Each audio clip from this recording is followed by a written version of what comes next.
At the end of the White River, they found the place where the sun fell to earth. Inside a ring of towering cliffs, Sun Eye Lake opened before them like a giant eye in the heart of the prehistoric world. White waterfalls crashed down from every side, throwing mist into the air. Sunlight cut through the spray and struck the lake directly, making the whole surface glow as if it belonged to a time before names, before maps, before memory. After days of running from volcano fire, falling ash, the Great Migration, and the shadow of the mountain bearer, the Red Valley tribe had finally found water, stone walls, green life, a place that looked like shelter. But in this world, the more beautiful a place was, the more reason there was to fear it. The lake trembled. From the center of the water, slow heavy ripples spread outward, as if some enormous heart was beating beneath the deep. KAEL STONEFANG stood at the edge of the shore, his hand tight around his stone spear. Ash still clung to his tangled black hair, to the dark animal hide across his shoulders, and to the bone strap across his chest. The thin scar from his left cheek to his chin showed clearly in the cold light of the waterfalls. He watched the dark shape move beneath the surface. Then he said quietly, "Water knows how to fight, but I do not know whose side it is on." Behind him, the Red Valley tribe stood in silence. Elders, children, warriors, hunters, all of them stared at the lake with hope and fear in their eyes. They had escaped fire to find water, but water had never promised to save them. Asha stood near KAEL, her rough bow over her shoulder, her stone knife at her side, the red markings on her face blurred by ash and mist. She looked down at the lake. Then she looked up toward the far cliff. There, through the gray ash, the mountain bearer appeared. The giant creature stood on the ridge with its spines rising like black stone blades from its back. Its body was covered in dried mud and volcanic ash. It blocked part of the sky as it looked down at the small human figures beside the water. Disaster had followed them to the last edge of hope. Asha understood immediately. They were not trapped between life and death. They were trapped between two forces no human truly understood. One disaster waited above them. One secret moved beneath the lake. And between them stood a people who had only just learned not to leave one another behind. The boy from the tribe gripped the small wooden triceratops in his hand. That little figure had traveled with KAEL through fire, ash, rivers, and monsters. Now it shook again as the ground trembled beneath them. To a child, hope can be as small as a wooden toy held in one hand. Then a massive stone broke loose from the distant cliff and fell into the lake. The water exploded. The sound crashed through the cliffs. White spray shot into the air. The giant shadow beneath the lake changed direction fast, like something ancient had just been awakened from a deep sleep. And then, the lake woke up. Sun Eye Lake was not just a lake. It was a fortress built by nature before humans had words for survival. KAEL, Asha, and the chief moved along the shore. Towering cliffs surrounded the basin like walls. Waterfalls fell in layers from pale stone. Vines covered ancient pillars. Green moss clung to the white rocks. And the mist made everything look like a dream. There was water here. There was fish. There was stone to block the wind. But no one knew the price of staying. Asha crouched beside a flat stone near the shore. She wiped away wet moss with her hand and uncovered old carvings, waves, human hands, and a massive creature beneath the water. KAEL studied the markings. His eyes grew darker. The ancient people had stood here before, and they had left their warning in stone. KAEL said, "They did not carve this to tell a story. They carved it so the ones who came after would not forget." Behind one of the waterfalls, they found a small cave. KAEL, Asha, and the chief stepped inside. The roar of the water became a deep echo, like the mountain itself was breathing. The cave walls were covered in faded paintings. Ancient people standing on cliffs. Fire. Drums. Falling stones. And a creature from beneath the lake being drawn toward a monster with a spined back. KAEL stared at the painting for a long time. The ancient people had not defeated disaster with strength. They had made greater powers collide. The Red Valley chief knelt before the lake symbol. His hand trembled. He realized that the legends of his tribe were only one piece of a much larger story. This disaster was not new. It had returned before, many times, and each time, humans had only survived by learning how to read the messages left by the dead. Asha followed a carved line across the cave wall. It led to the image of a crescent-shaped chain of stones inside the lake. Beneath the water, there was a road. A bridge not meant for the impatient. From above, a faint crescent of submerged stones could be seen beneath the surface of Sun Eye Lake. The stones curved around the deepest part of the water, avoiding the place where the giant shadow moved most often. The lake was not empty. The lake was watching. KAEL and Asha stood before the stone map. They did not need many words. Some plans were too dangerous to speak out loud. One look was enough to understand that there was no other choice. Outside, the tribe built a temporary camp beneath the cliffs. Elders rested against stone. Children drank carefully from stone bowls. Warriors guarded the shore. For one brief moment, Sun Eye Lake gave them something they had lost. The feeling of stopping. But disaster never lets anyone rest for long. A small rock fell from the high cliff and landed near the shore. The ground trembled. Then, on the distant slope, the mountain bearer began to climb down. It had found a way to reach the lake.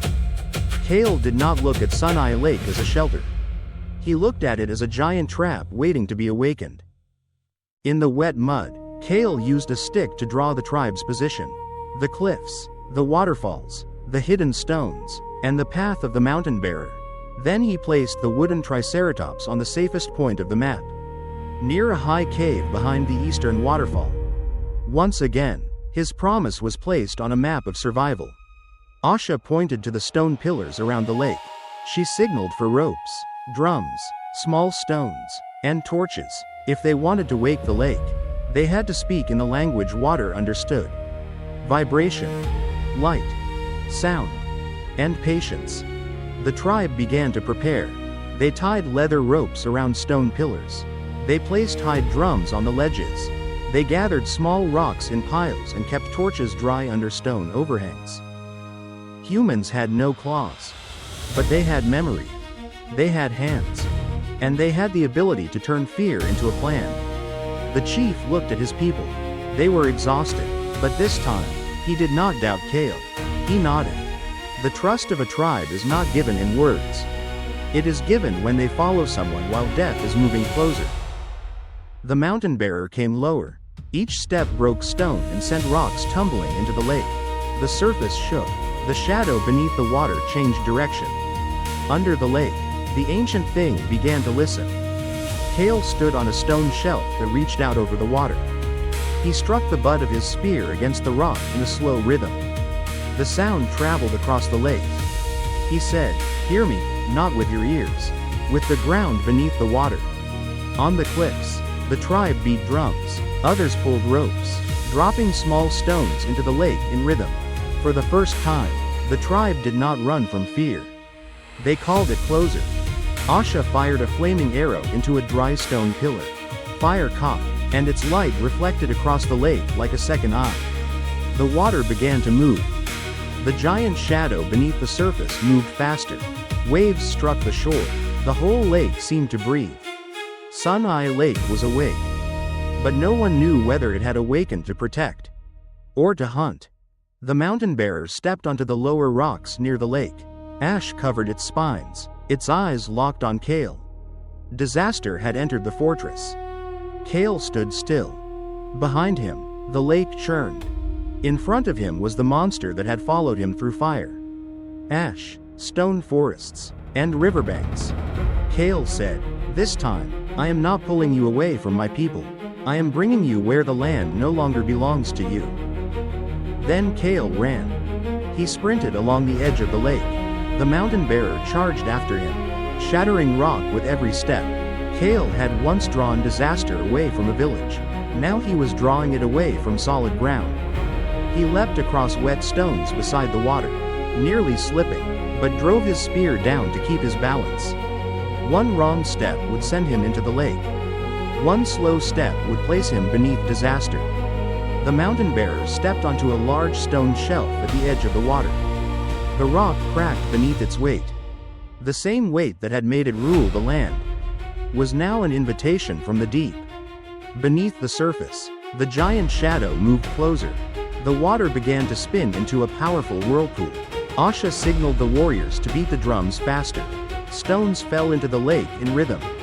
Vibration became a path. The drums became bait. And the whole lake began to move like one living creature. KAEL saw the whirlpool widening. He changed direction and ran along the weakest edge of the stone shelf. He breathed hard. Just a little farther. The mountain bearer lunged after him. One foot landed on hollow stone. Even disaster has a moment when it believes it cannot fall. Then the rock collapsed. Half of the mountain bearer slid toward the lake. Stone shattered. Water burst upward. Its massive spines cut through the mist. From beneath the surface, the giant shadow surged forward. Sun Eye Lake bit back. The water exploded. The creature beneath the lake struck the mountain bearer's leg and forced the giant back. No one saw the full body of the lake beast. Only a vast shadow. A violent impact. A wall of white water rising like a broken mountain. It was not a guardian. It was not a savior. It was only an ancient power that refused to let another giant enter its territory. The Red Valley people pulled back into the caves and behind the stone pillars. Children covered their ears as the roars shook the cliffs. When giants fight, humans can only learn how not to be crushed by the echo. A wave knocked KAEL off his feet. His spear flew from his hand. He crawled across the wet stone. Water striking his face, breath tearing from his chest. But every trap has one part that does not obey the trapper. Asha saw KAEL trapped between breaking stone and surging water. She ran down from the ledge without waiting for an order. Sometimes saving one person is the only way to save the plan. The mountain bearer pulled itself away from the lake edge. The shadow beneath the lake dove deep and thrashed, sending heavy waves across the shore. The lake had not swallowed disaster, but it had done the one thing KAEL needed most. It made disaster step back. KAEL watched the mountain bearer retreat from the deep water. A truth opened in his mind. He said, "It fears deep water." Victory had not come. But for the first time, KAEL had seen the limit of disaster. After the water struck back, KAEL, Asha, and the chief returned to the old cave behind the falls. Their bodies were soaked. Their faces were covered in mist and stone dust. Their breath came heavy. The question was no longer how to survive the lake. The question was what the ancient ones had known that they did not. Asha wiped more moss from the wall. A new carving appeared. A lake. 3 great waterfalls. And a symbol shaped like an eye. Each layer of moss removed was another layer of time open. KAEL looked at the eye symbol. Then he looked outside toward the lake. Sunlight was cutting through a notch in the cliffs and falling as a single bright beam onto the center of the water. He understood. The sun did not only name the lake. He said, it showed the way. When the light touched the right place, the lake opened its memory. Under the beam of sunlight, the hidden stone rings became clear. They formed a route around the deepest part of the lake and led toward the great eastern waterfall. The path had not disappeared. It had only waited for the right light to be seen. Asha pointed to another carving. Behind the eastern waterfall was a high cave. The real shelter was not beside the lake. It was behind the place where the water fell hardest. If they could reach it, water would become their wall. Stone would become their roof. The chief looked outside. His tribe was exhausted. They had just found water. They had just found hope. Now he had to ask them to leave the very place that had saved them from despair. KAEL placed a hand on his shoulder. No more words were needed. Leadership is not standing before people when they believe. Leadership is standing there when they are too tired to believe again. The tribe packed their belongings once more. Some hesitated, looking back at the lake. But KAEL knew survival was not only where water existed. It was where water could protect them from what was hunting them. The boy looked at KAEL. The wooden triceratops tight in his hand. KAEL gave him a small nod. The trust of a child can remind grown people why they are not allowed to fall. When the sunlight revealed the submerged stone path, The tribe began to move along the edge of the lake. Small groups were connected by leather ropes. Bare feet stepped onto wet stones. Water washed over their ankles. Below them, the lake still breathed. Above them, the mountain bearer moved along the high cliff, unwilling to enter deep water, but refusing to give up. It had learned fear. But fear did not stop it. Fear only made it hunt smarter. KAEL looked up and realized the creature had changed direction. It was no longer just following them. It was trying to get ahead. The escape had become a race to the only place where water could become a fortress. Before them stood the great eastern waterfall. It crashed down like a white wall, hiding the mouth of a high cave behind it. Behind them was disaster. Ahead of them was falling water. And between the two was a moment that demanded faith in the dead. Asha fired an arrow tied to a leather rope into a stone pillar beside the falls. The rope stretched across the water curtain, shaking violently under the force of the waterfall. One thin rope against an entire waterfall. Sometimes humans need only that much to survive. One group at a time. The tribe gripped the rope and moved along the slick stone path behind the falls. They were no longer walking on earth.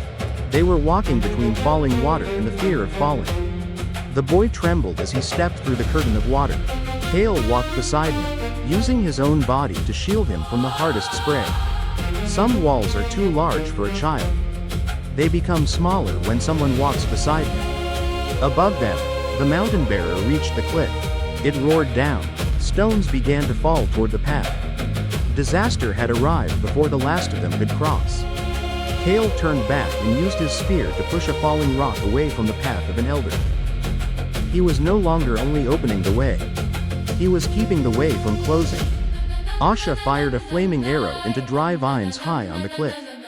Smoke rose, mixing with the waterfall mist and blocking the mountain bearer's view. Smoke had once turned the herds. Now it blinded disaster. The first groups reached the cave behind the waterfall. Inside, the chamber was larger than anyone expected. The stone floor was dry.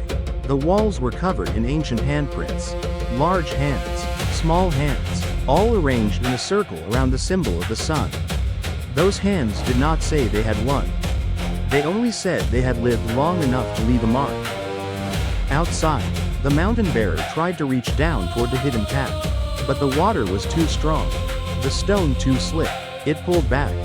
Water did not kill it. But water would not let it enter. KAEL stood in the curtain of the waterfall, water pouring across his face. He looked at the mountain bearer beyond the white wall and did not move. He said, "This is where you stop." Then the cave floor trembled. Tiny pools of water shook in a rhythm different from the falls. Not every tremor came from outside. At the far end of the cave, a dark tunnel opened. Warm vapor drifted out. A faint blue light pulsed from somewhere deep inside the mountain. Beyond the fortress of water, there was another door. The tribe sheltered inside the cave behind the falls. Some lit small fires. Some cared for the exhausted. Children slept near the stone wall. For the first time in many days, they had a barrier disaster could not cross. The chief placed his hand beside the ancient handprints. A tribe that had lost its home had found the hands of others who had lost theirs before. But this shelter did not only hide the past. It hid a secret that was still alive. KAEL and Asha stood before the dark tunnel. Blue light reflected across their faces. From deep inside came the sound of underground water, steady and low, like an invitation. Beneath Sun Eye Lake, water did not simply flow. It guided. KAEL stepped into the tunnel. Asha walked beside him. The passage carried them through wet stone walls, ancient roots, glowing blue water, and fossil bones half buried in the rock. The deeper they went, the more the sound of the outside.